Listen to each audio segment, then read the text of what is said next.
आज के सेशन में हम डिस्कस करेंगे about Pakistan inflation. Why, number one, why the prices are going to increase in Pakistan, number one. Number two, उसके behind कौन से फैक्टर्स हैं, why prices are going to increase. And number three, what is our strategy, क्या हमारी strategy in the short time और in the long time prices को कम कर सकती है।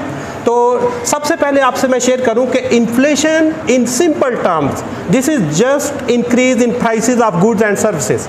अगर किसी कंट्री में चीज़ों की कीमतों में इजाफा होता है तो उसको हम इन्फ्लेशन कहते हैं, और किसी भी कंट्री में जब इन्फ्लेशन होता है तो उसके तीन लीडिंग फैक्टर्स होते हैं जिनकी वजह से इन्फ्लेशन होता है।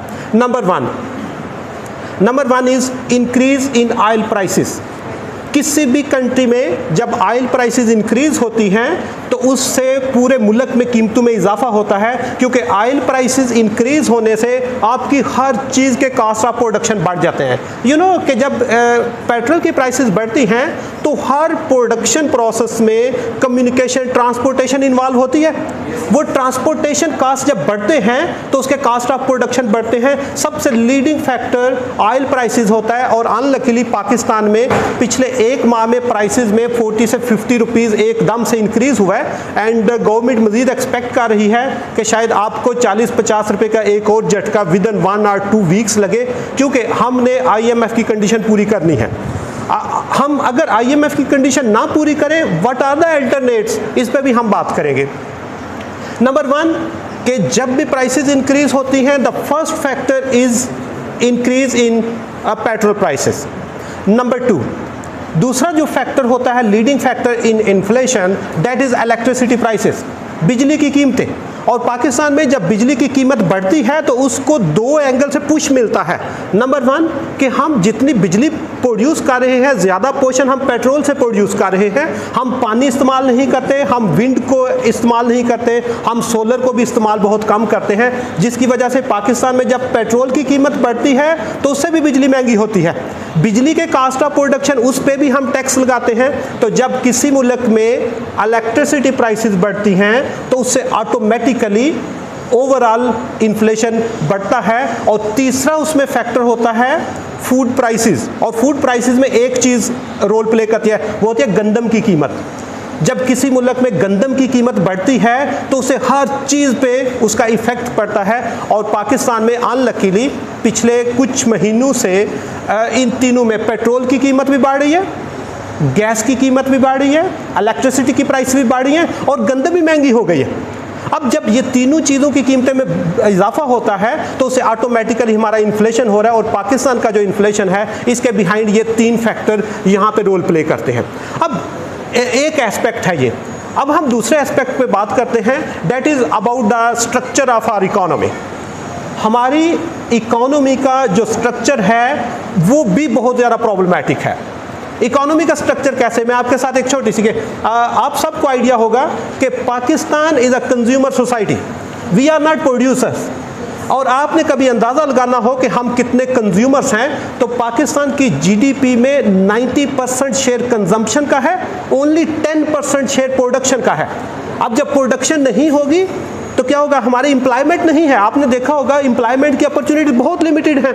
जब एम्प्लॉयमेंट कम होती है तो लोगों की इनकम भी कम होती है, और जब इनकम कम होती है तो लोगों की इकोनॉमिक हार्डशिप पहले से ज़्यादा हो जाती है। इसलिए सबसे बड़ा प्रॉब्लम हमारी सोसाइटी का ये है कि हम कंज्यूमर्स हैं, हम प्रोड्यूसर नहीं हैं, नंबर वन। नंबर टू, दूसरा स्ट्रक्चर का क्या प्रॉब्लम है, दूसरा प्रॉब्लम यह है कि we are depending on imports. हमारा ट्रेड का जो स्ट्रक्चर है वो इतना खराब है, आप सिर्फ इस चीज़ से अंदाज़ा लगा लें कि पाकिस्तान एक साल में जितनी चाय और कॉफ़ी इंपोर्ट करता है, सिर्फ एक साल में जितनी चाय, टी एंड कॉफ़ी इंपोर्ट करता है, उससे पाकिस्तान IMF की पूरी कर्जे की एक जो किस्त होती है वो वापस कर सकता है। मतलब हम हर साल सिर्फ चाय और कॉफ़ी पे एक्सपेंसेस ना करें तो हम पूरी जो IMF की जितना हमने लोन लिया हुआ है उसकी किस्त हम आराम से पे कर सकते हैं। दैट इज़ नियरली $800 मिलियन की हम ये चीज़ें इंपोर्ट करते हैं। अब ये चीज़ें हम पाकिस्तान में प्रोड्यूस कर सकते हैं, बट वी आर इंपोर्टर। अब जब इंपोर्टर होता है तो उसका क्या नुकसान होता है, उस पर बात से पहले आप सबको मैं थोड़ा सा कि आप यंग लोग हैं, आज आपने अपने घर में जाना है, तो घर में एंटर होते हुए जब पहले गेट का लॉक ओपन करेंगे ना, तो उस लॉक में जो आपकी की है ना, ये की के ऊपर, मेरी की के ऊपर लिखा हुआ है मेड इन जापान। इस की के ऊपर ये जापान की बनी हुई है। ये जो आपका डोर होगा ना घर का, ये मलेशिया की प्लाई का बना हुआ है, ये पाकिस्तानी नहीं है। ये किसका है? ये मलेशिया की प्लाई का बना हुआ है। घर जाके बैठते हैं तो टीवी ऑन करते हैं, वो जो स्क्रीन LG की लगी हुई है ना, वो भी पाकिस्तानी नहीं है। वो कहाँ की है? चाइना की है ना, या जापान की होगी। अब थोड़ा सा आगे होकर ठंडा पानी पीने के लिए फ्रिज ओपन करते हैं, फ्रिज कहाँ की है? यस, थोड़ा सा आगे होकर कहते हैं कि चलो यार मैं देखूं कोई मेल तो नहीं आई, ये कहाँ का बना हुआ है? समझ आ रही है? सिर्फ यहां तक नहीं, आप अपने किचन में जाते हैं तो आपका जो पानी वाला गिलास है ना, वो गिलास भी हम प्रोड्यूस नहीं करते। वो गिलास से दूर, आज आपने एक ट्राई कीजिएगा, अपने रास्ते पे शॉप पे ना, आप कहते कि ये मेरा बटन खराब हो गया, बटन खराब हो गया, एक नीडल उससे परचेज करना। वो नीडल आपको देगा और नीडल के ऊपर जो पैकेट होगा ना, जिसमें 12 नीडल्स होंगी, उसके ऊपर लिखा होगा made in China. What we are producing. समझ?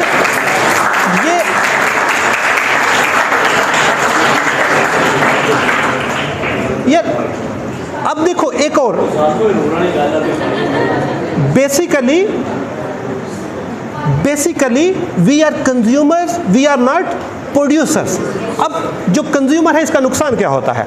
अब ये मोबाइल जब इंपोर्ट करेंगे पूरी दुनिया से, तो एक पूरा कंटेनर जब पाकिस्तान आएगा तो उस कंटेनर पे जो टैक्स है वो पाकिस्तान को नहीं मिलेगा। वो रेवेन्यू किसका जनरेट होगा? चाइना का। रेवेन्यू किसका जनरेट होगा? चाइना का, नंबर 1। नंबर 2, उसकी प्रोडक्शन के लिए जो एम्प्लॉयमेंट, रोजगार है, वो पाकिस्तानी लोगों को नहीं मिलेगा। रोजगार किसको मिलेगा? चाइना के लोगों को उस पर रोजगार मिलेगा। उस पर जो ट्रांसपोर्टेशन है, उसके जो GDP में कंट्रीब्यूशन होगी, वो किसकी होगी? वो सारे चाइना को फायदा होगा। सेम हम दुनिया से, अब हम इंपोर्टर हैं, हम एक्सपोर्टर और इंपोर्टर पता है कितने हैं? हम क्राइसिस में जा रहे हैं इस वक्त, और पिछले 1 साल में पाकिस्तान की इंपोर्ट में 51% इजाफा हुआ है। इस सिचुएशन में जब हम क्राइसिस में हैं, इंपोर्ट में 51% इजाफा हुआ है, और इंपोर्ट में हम तकरीबन इस वक्त Pakistan nearly 25 and 30 billion dollar की एक्सपोर्ट कर रहा है, जो दुनिया को बेच रहा है, जो दुनिया को सेल करते हैं, that is 25 to 30 billion dollar. और जो उनसे मंगवा रहे हैं वो पता है कितना? 70 billion dollar. We are facing 40 to 45 billion dollar का हम डेफिसिट फेस करते हैं, और इंपोर्ट करते क्या है? अब देखिएगा, नियरली 10 बिलियन डॉलर की हम फूड प्रोडक्ट्स इंपोर्ट करते हैं। फूड में क्या करते हैं? आप देखिएगा, हम गंदम इंपोर्ट करते हैं। यार गंदम हम खुद नहीं प्रोड्यूस कर सकते। अब जितने लोग बैठे हैं, यकीन करो, हर बंदा 1-1 एकड़ गंदम प्रोड्यूस कर सकता है पार्ट टाइम में, उसके लिए फुल टाइम चाहिए नहीं। हम गंदम इंपोर्ट करते हैं यार, ठीक है? आप स्ट्रक्चर देखिएगा, और मैंने अभी आपको बताया, हम चाय इंपोर्ट करते हैं कितने? 800 मिलियन डॉलर की चाय इंपोर्ट करते हैं। जितना KPK है, सब पहाड़ी इलाकों पे चाय उग सकती है, हम नहीं उगाते। This is not in our priority. Agriculture हमारी प्रायोरिटी नहीं है। मैं बता रहा हूं, 10 बिलियन डॉलर की सिर्फ फूड आइटम हम इंपोर्ट करते हैं।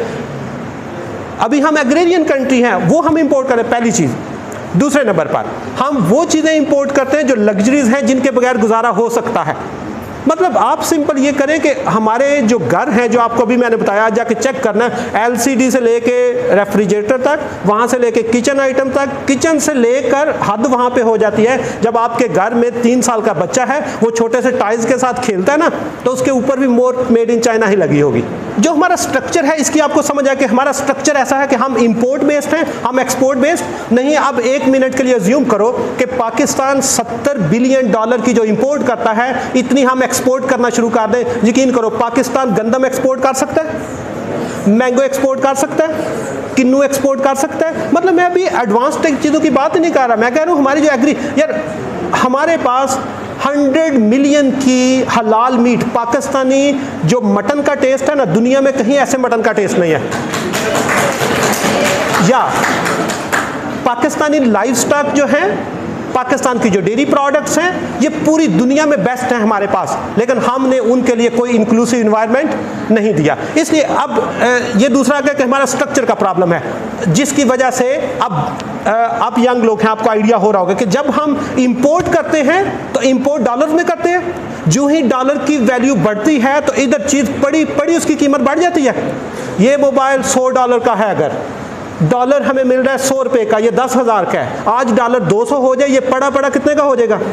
और ये जो इंक्रीज इन प्राइस है, this is inflation because of imported commodities. हम इंपोर्ट पे डिपेंड करते हैं और इंपोर्ट हमारा एक लीडिंग फैक्टर है हमारे इन्फ्लेशन में, ये दूसरी चीज़ है।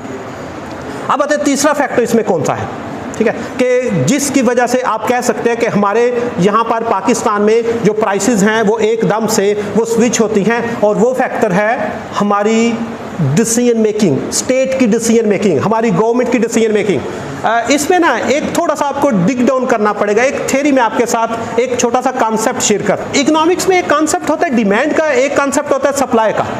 डिमांड होता है कि हमने जो चीज़ें खरीदते हैं, सप्लाई है जो चीज़ें हम सेल करते हैं।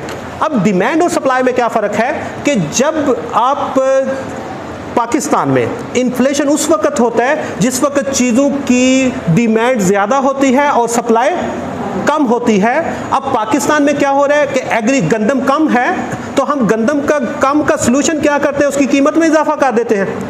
हमारे पास पेट्रोल कम है, हम पेट्रोल को बचाने के लिए क्या करते हैं, उसकी कीमत में इजाफा कर देते हैं। हमारे पास एग्री प्रोडक्ट्स कम हैं, उनकी कीमतों में इजाफा करते हैं। मोबाइल कम है, उनकी कीमतों में इजाफा करते हैं। बिजली कम है, उसकी कीमत में इजाफा कर देते हैं। पूरी दुनिया में ऐसा नहीं होता। आपने आज गांजा के बिल देखिएगा, अगर आप 100 यूनिट कंज्यूम करते हैं आपका बिल का रेट कम होगा, 200 लगाते हैं बिल ज़्यादा होगा, 500 यूनिट लगाते हैं बिल और ज़्यादा होगा। मतलब हम डिमांड को स्नब करने वाली पॉलिसी करते हैं कि डिमांड कम करो, कंट्रोल करो। भाई डिमांड कम करने से, कंट्रोल करने से हमारी इकोनॉमी को नुकसान हो रहा है। नुकसान कैसे? जिस घर में 100 यूनिट लग रही है उस घर में सिर्फ पंखा है, जिस घर में 1000 यूनिट हो रही है उसमें एयर कंडीशन भी है, उसमें रेफ्रिजरेटर भी है, इस्त्री भी है। मतलब उनकी डिमांड बड़ी मार्केट में। या और सिंपल कह सकते हैं कि अगर एक फर्म है महीने में 1000 यूनिट लगाती है, एक दूसरी फर्म है वो महीने में 10,000 यूनिट लगाती है, बेहतर कौन सी है? भाई 10,000 वाली ने 10,000 की प्रोडक्शन की। हमें बिजली अगर सिर्फ पाकिस्तान को सस्ती दे दे, यकीन करो हमारी प्रोडक्शन बढ़ सकती है। जब सिर्फ प्रोडक्शन नहीं बढ़ती, प्रोडक्शन बढ़ने से एम्प्लॉयमेंट भी बढ़ती है, और सिर्फ एम्प्लॉयमेंट नहीं बढ़ती। जब एम्प्लॉयमेंट बढ़ती है तो साथ रेवेन्यू, टैक्स रेट भी बढ़ता है, टैक्स भी गवर्नमेंट को ज़्यादा मिलता है। और सिर्फ टैक्स नहीं, जब एम्प्लॉयमेंट बढ़ता है तो लोगों को इनकम भी ज़्यादा मिलती है, तो पूरी इकोनॉमी में एक रिवाइवल चलता है। अब पाकिस्तान क्या करता है, जब हमारे पास डिमांड का प्रॉब्लम आता है तो हम कीमतें ज़्यादा करके डिमांड को कंट्रोल करने की कोशिश करते हैं। हम सप्लाई भी ज़्यादा कर सकते हैं। जब हमारे पास डिमांड शॉर्टेज हो गई है ना, डिमांड पूरी नहीं हो रही, अब एक तरीका है कि उसकी कीमत ज़्यादा करके लोगों को कहा जाए ना खरीदो। दूसरा तरीका है उसकी प्रोडक्शन इंक्रीज करके लोगों को उसको फैसिलिटेट किया जा सकता है। हम कौन सी स्ट्रेटेजी लगाते हैं? हम डिमांड को कम करने के लिए प्राइसेस ज़्यादा करते हैं, हम कभी भी सप्लाई ज़्यादा नहीं करते। ये हमारा एक सीवियर जो है इशू है, और ये पॉलिसी मेकिंग का इशू है। और डेवलपिंग कंट्री में ज़्यादा प्रॉब्लम एफिशिएंसी का नहीं होता। डेवलपिंग कंट्री में अगर आप पाकिस्तान की बात करें, हमें रिसोर्सेज का प्रॉब्लम नहीं है, हमें प्रॉब्लम किसका? पॉलिसी मेकिंग का। हमारे रिसोर्सेज का हमारे पास, आप सबको पता होगा, we have 63% population under the age of 30 years. इनके पास जो पोटेंशियल है, पोटेंशियल का प्रॉब्लम नहीं है, प्रॉब्लम किसका है? पॉलिसी मेकिंग का। इनके लिए इनसे रेलिवेंट पॉलिसीज बन ही नहीं रही, और जब इनके लिए इनसे रेलिवेंट पॉलिसीज नहीं बनेगी तो आउटकम क्या आएगी? Outcome in the shape of inefficiency. और जब इनएफिशिएंसी आएगा तो उससे हमें इकोनॉमिक हार्डशिप को फेस करना पड़ेगा। ये है कि हमारा स्ट्रक्चरल प्रॉब्लम क्या है। अब आते हैं आखिरी चीज़ पे कि हम किस तरह इसको मिनिमाइज कर सकते हैं, हम किस तरह प्राइसेस को कम करके लोगों की इकोनॉमिक हार्डशिप और अपनी इकोनॉमी को सर्वाइव कर सकते हैं। उसके लिए जो सबसे बड़ी चीज़ कि आपके माइंड में होना चाहिए, जब प्राइसेस बढ़ती है ना किसी भी चीज़ की, मुल्क में इन्फ्लेशन होता है, तो इन्फ्लेशन से सबसे पहले लोगों की प्रायोरिटीज़ चेंज हो जाती हैं। घर में परचेजिंग पावर कम हुई, अगले ही दिन पता क्या होता है, बच्चा स्कूल जा रहा है ना, 10,000 वाली फ़ी में वो 5,000 में आ जाता है। 5,000 वाला जो स्कूल में जा रहा है वो 1,000 वाले में आ जाता है। एजुकेशन हमारी लीस्ट प्रायोरिटी पे होती है, और जब भी इन्फ्लेशन होता है पाकिस्तान में ड्रॉप आउट रेट बढ़ता है।